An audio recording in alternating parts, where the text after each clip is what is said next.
My stepdaughter used me for 17 years, and I spent $200K on her. But when they excluded me from her wedding and her absent father gave a speech, ignoring me, I canceled everything, sold her Mercedes and left them speechless. I'm 52 years old. I work in financial consulting, and what happened a few months ago literally destroyed 17 years of my life in a matter of weeks.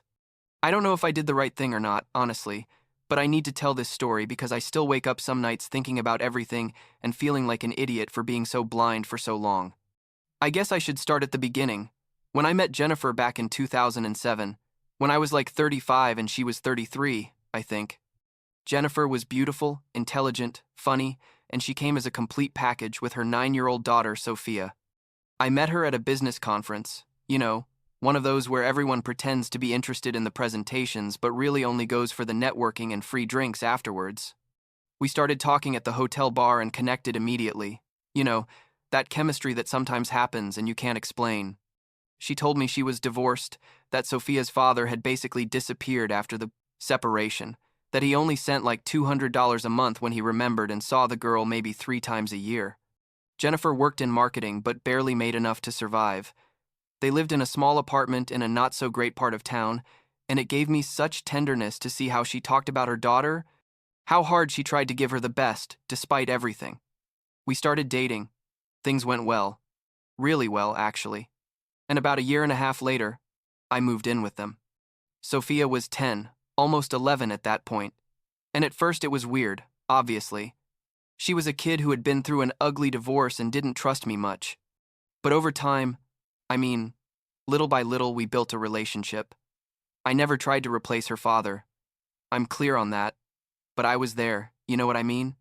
I went to her school plays, helped her with the math homework she hated, drove her to her Saturday morning dance classes. Jennifer stopped working about 2 years after we moved in together, because basically I made enough for the 3 of us, and she wanted to focus on the house and on Sophia, which seemed perfect to me at the time. The years passed, and I became the one who paid for everything. Literally everything. When Sophia turned 13, I got her into a private school that cost like $25,000 a year because the public school where she was a disaster, and Jennifer was super worried about her education. I paid for every year of that school, paid for the uniforms, the books, the field trips, the summer camps, everything. When she turned 16, I bought her first car.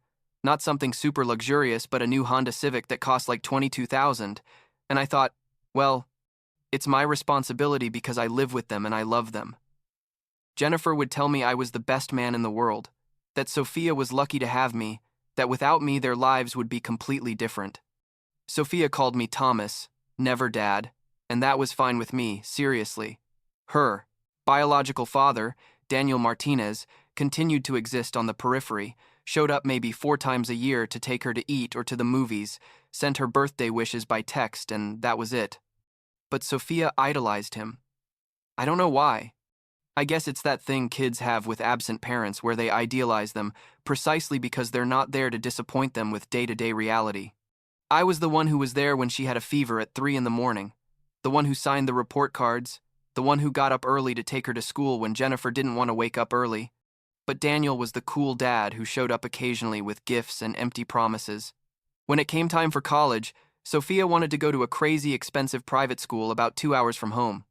The tuition was ridiculous, like $30,000 per semester, and Jennifer came to me with that hopeful face she'd put on when she needed something big. I said yes, obviously, because at that point, I'd already spent 8 years basically raising Sophia, and I saw her as my daughter, even though she didn't call me Dad. I paid for all 4 years. It was like $90,000 total, plus all the dorm expenses, books, her car that I had to replace because the Civic was already old. I bought her a used but good condition Toyota RAV4. During those years, Sophia would come home every other weekend, give me a quick hug, "Hi Thomas, how are you?" and go to her room or out with her friends. Daniel kept showing up occasionally, invited her to dinner when she was home, and I was the fool who kept paying for everything while he got credit for being the fun dad.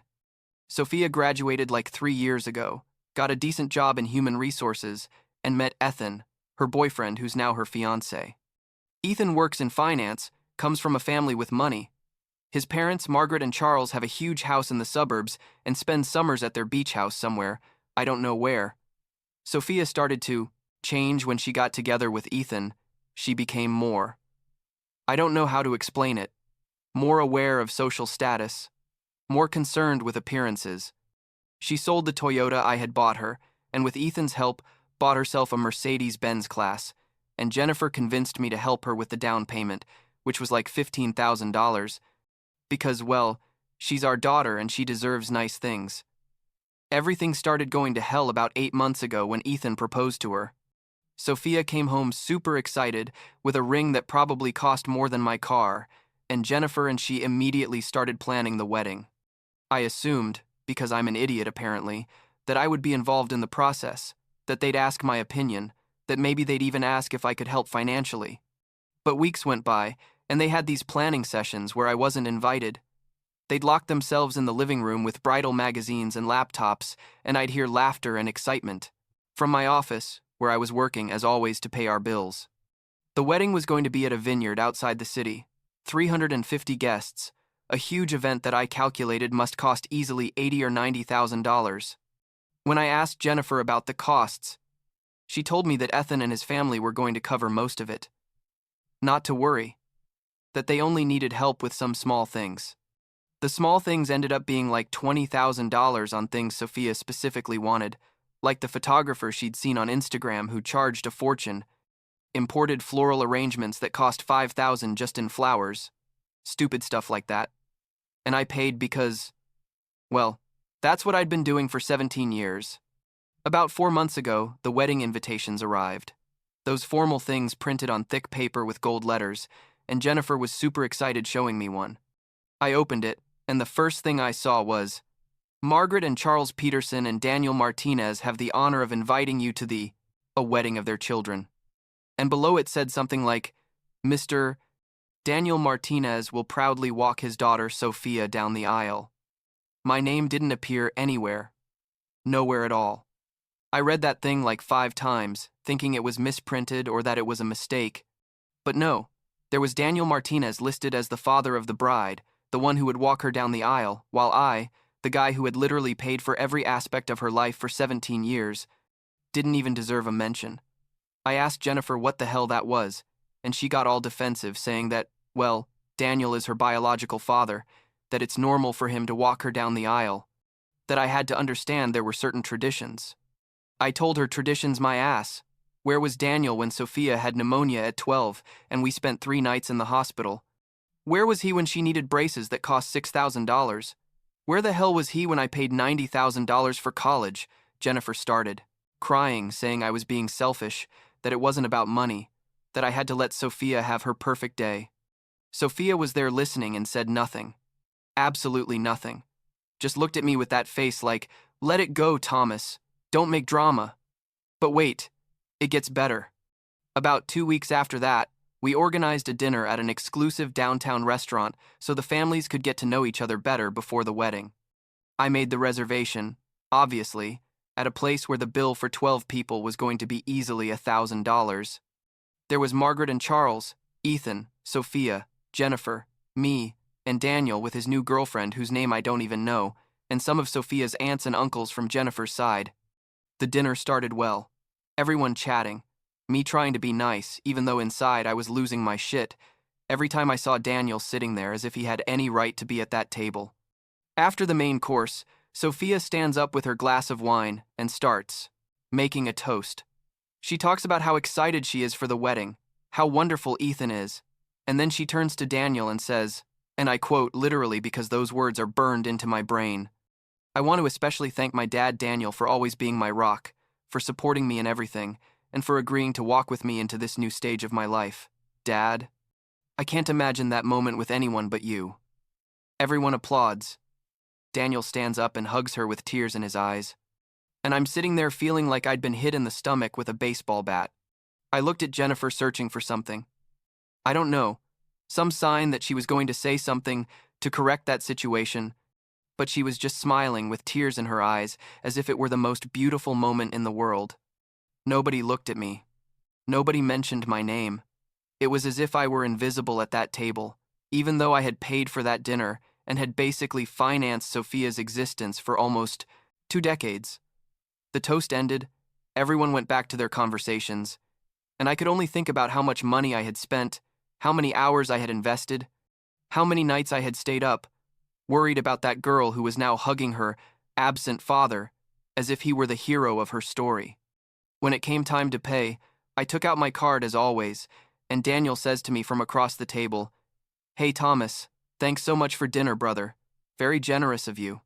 He said it with that condescending smile. You know, like when someone thanks you for something they consider a favor, but which is actually your obligation according to them. And something in me just broke at that moment. I don't know how to explain it. It was like 17 years of accumulated frustration exploded suddenly.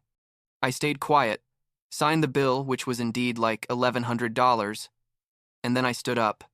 Everyone looked at me, expecting me to also make a toast or something. But I just said, "You know what, Daniel? Since you're so important in Sophia's life, and you're going to be the one walking her down the aisle on her big day, I think it's only fair that you also pay for that big day. So from now on, all wedding expenses are yours. I've done enough." And I left. Just like that, I left the restaurant while everyone sat there with their mouths open, got in my car, and went home. Jennifer arrived about an hour later, furious, yelling at me about how could I be so immature, that I had ruined the dinner, that Sophia was devastated. I told her I didn't give a damn if Sophia was devastated, because Sophia had had no problem devastating me for months with this whole situation. We had the biggest fight of our 17 years together, her saying I was resentful and vindictive, that I was punishing Sophia for something that wasn't her fault, that biological parents have special rights. I told her rights my balls, that Daniel hadn't paid for even school supplies in all these years, but now he got all the credit, and that, if she couldn't see how unfair all this shit was, then clearly she valued keeping up appearances more than me. That night, I didn't sleep at all. I stayed up in the office thinking about everything I had done for them, literally feeling nauseous every time I remembered Sophia's face, thanking Daniel, her rock, her support. The next morning, I made decisions. I called all the wedding vendors whose services I had paid for or confirmed, the photographer, the florist, the vineyard venue where I had put a $10,000 deposit, and canceled everything. Some deposits were refundable, others weren't, but I didn't care. I recovered like $15,000 total. Then I went to the bank and withdrew all my money from the joint accounts with Jennifer. It was like $80,000 that I had saved, and that were technically mine because I had earned them, and I put them in a new account in my name only. Jennifer worked from home with me. I mean, technically she didn't have a job or her own income beyond what I gave her. So when she saw I had emptied the accounts, she went crazy, started calling me at work, leaving hysterical messages. Sophia also started with the messages, "Thomas, please don't do this. You're going to ruin my wedding. How can you be so cruel? I thought you loved me." And I just thought, cruel? I'm the cruel one here? After 17 years paying for your life and you couldn't even mention me in a toast or put my name on an invitation? Oh, but I'm not done yet. Sophia's Mercedes, the one I had paid the $15,000 down payment for and whose monthly payments for the first year had come out of my pocket, was technically in Jennifer's name because Sophia didn't have enough credit when she bought it. So I also sold that car. I put it on one of those used car selling sites, and since it had low miles and was in perfect condition, I sold it in literally 3 days for $50,000 cash. I sent Sophia a message telling her that if she needed transportation, I recommended she ask her dad Daniel for help. The next few days were absolute chaos. Sophia came to the house crying, telling me I was destroying her life. How was she going to explain to Ethan and his family that the wedding was canceled, that all her friends had already made plans to travel? I told her it wasn't my problem, that she had made decisions about who to honor at her wedding, and I had made decisions about where to spend my money, and that Daniel could surely help her since he was so amazing and so important. She screamed that I was a monster, that I had never really loved her, that I had only been buying her affection with money. And that hurt, I'm not going to lie, but it also made me realize she was right about something. I had been buying her affection, or at least trying to, and clearly it hadn't worked because at the first opportunity, they erased me from the equation. Daniel called me. and that was a surreal conversation. He tells me, "Look, Thomas, I know you're upset, but you have to understand that I'm her father. That's my natural place at the wedding, that you can have another important role." I asked him what role exactly? The guy who pays and sits quietly in a corner while everyone celebrates the absent dad? He told me I was being too emotional, that I needed to mature, that this wasn't about money, but about family. I told him he had no right to talk to me about family when he'd spent 17 years being a ghost who appeared when it was convenient for him, and I hung up on him. Jennifer eventually packed her things and went to live with her sister.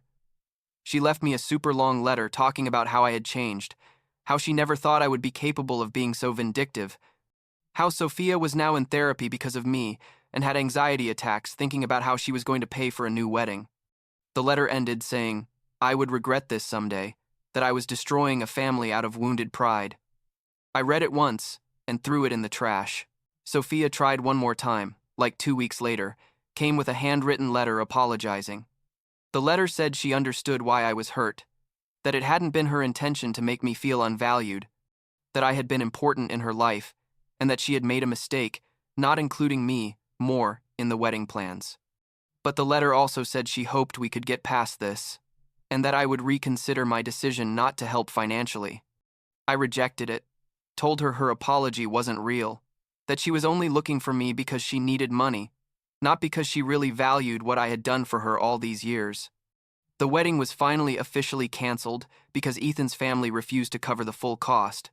I think it was close to $90,000 total, and they didn't want to or couldn't pay that much.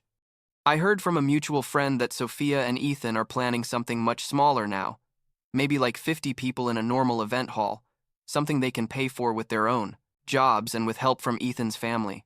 Daniel apparently offered to pay like $5,000. How generous. Jennifer started the divorce process about 2 months ago. We have a prenuptial agreement I made years ago precisely because we were never officially married, just living together. So legally, she's not entitled to much. She's going to receive some money for the years we were together, but nothing significant. My house is in my name only. My retirement accounts are protected. Basically, I'm coming out of this relatively intact financially, although emotionally, I'm a wreck, honestly. I blocked them all. Jennifer, Sophia, Daniel. Changed the locks on the house, and now I'm trying to rebuild my life at 52 years old. Some days I feel vindicated, like I finally stood up for my worth and set boundaries after years of being taken for granted. Other days I feel like the villain of this story, like I really did overreact and destroyed relationships out of wounded pride, like Jennifer says. My friends are divided. Some tell me I did the right thing, and it was time to stand firm. Others think I went too far and should have handled things differently. What I do know is this. I spent 17 years of my life and probably more than $200,000 total between school, college, cars, daily expenses, on a girl who never saw me as anything more than the guy who paid the bills. And when the most important moment of her life came, the moment where you're supposed to honor the people who raised you and supported you, she chose the man who was absent 95% of the time, simply because they shared DNA. So no, I don't regret walking out of that restaurant. I don't regret canceling the wedding services, and I don't regret selling that Mercedes. Maybe I was vindictive, maybe I was cruel, but after years of being invisible in my own family, they finally made me visible, even if it was as the villain of their story. Last week, I received a message from an unknown number. It was Sophia from a friend's phone because I have her blocked. The message said only, "I miss when we were a family, Thomas." I didn't respond. Because the truth is, we were never a real family, at least not in the way I believed we were.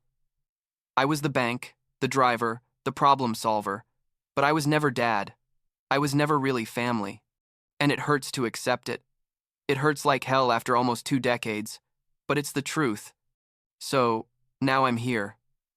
Alone in this house that's too big, with money in the bank and a huge void where what I thought was my family used to be.